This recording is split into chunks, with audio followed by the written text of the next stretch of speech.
Paul বিশ্বাস করত যে পরজাতীয়দের মধ্যে যিশুর বাণী প্রচারক হিসেবে ঈশ্বর তাকে দেখতে চান। সুতরাং তিনি 3 বার সিরিয়া, তুরস্ক ও গ্রিসে গিয়েছিলেন। বহু লোক যিশুকে বিশ্বাস করতে শুরু করল।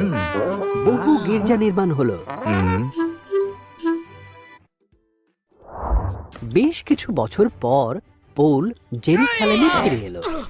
কিছু লোক তার শিক্ষা প্রচারে অসন্তুষ্ট হয়ে তাকে আক্রমণ করলো। অন্যায়ভাবে তাকে বন্দী করা হলো। পৌল যেহেতু রোমের বাসিন্দা ছিল, তাই সে তার বিচার রোমে চেয়েছিল। পৌলকে একটা ছোট জাহাজে তুলে রোমের উদ্দেশ্যে যাত্রা শুরু করা হলো।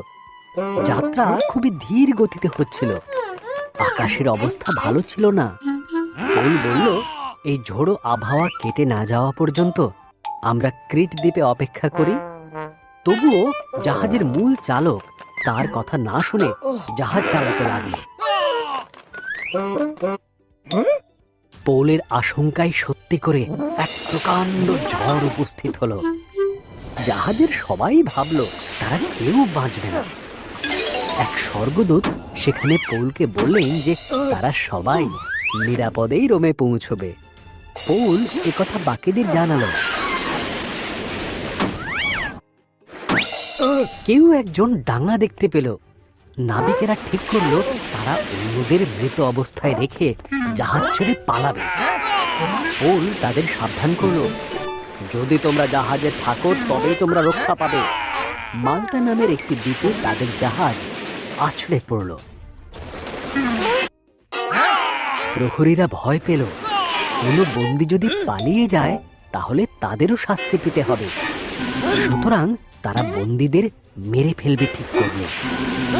কিন্তু তাদের সেনাপ্রধান পৌলকে পছন্দ করত, আর তাই প্রহরীদের নির্দেশ দেওয়া হলো তারা যেন কাউকে হত্যা না করে। উপকূল ধরে তাদের জাহাজ ভাসতে লাগলো। পৌল যেমন বলেছিলেন তেমনি প্রত্যেকে প্রাণে বেঁচে গেল। মাল্টার প্রধান তাদের বললেন তার সাথে কদিন থেকে যেতে। তার বাবা ছিলেন অতি বৃদ্ধ এবং অসুস্থ।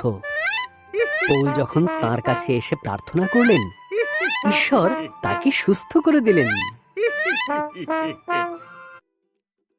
তারা অন্য একটি জাহাজে করে রোমে গেলেন। রোমে একটি বাড়িতে পৌলকে শেকল পরিয়ে বন্দি বানানো হলো। এই বন্দি অবস্থায় থেকেই পৃথিবীর নানা প্রান্তে গড়ে ওঠা নতুন নতুন গির্জাগুলিতে তিনি চিঠির মাধ্যমে যিশুর শিক্ষা পাঠাতে লাগলেন।